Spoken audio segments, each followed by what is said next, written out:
You know, one of the most important things that we want to get across to these kids is that you can't really do anything alone.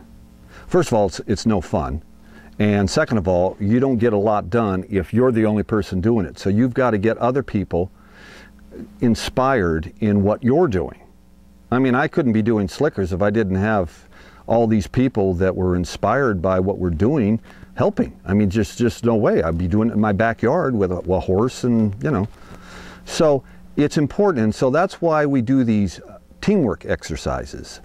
You know, we put the kids into posses, usually 3 or 4 to a posse, and I choose the leader of that posse based on probably how shy they are, or you know, how small they are, because I want them to feel that their size or even their shyness can be used to lead people, because leadership is about example. You lead with example, and you lead with passion. You don't have to tell people what to do. I don't feel that's leadership. You basically, you know, you do what you need to do, and people say, oh my gosh, that's exciting, look what they're doing, and they follow. So these teamwork exercises are great, and we have a posse who basically decides what we're going to do. Now we have a round pen, a bunch of panels that we put together, and you can shape it in a round pen or you can shape it in a square, and the kids decide on what shape it's going to be, right? So you got 9 or 10 panels, and they basically construct this whole thing. You know, Bill, you go over here and you take this panel and you move it over here, and the kids are moving it together and they shape it, and we get some great shapes. And a lot of times we end up with, good Lord, we had an octagon one time, and then we had 2 diamonds facing each other. Then what we do is we talk to them about there are different purposes for different shapes of a pen. So we tell them to put it into a round pen, you know, just a round area with 10 panels. And we bring a horse into that area, and we show them that the horse can move freely around in that round pen, doesn't get stuck with a corner or anything.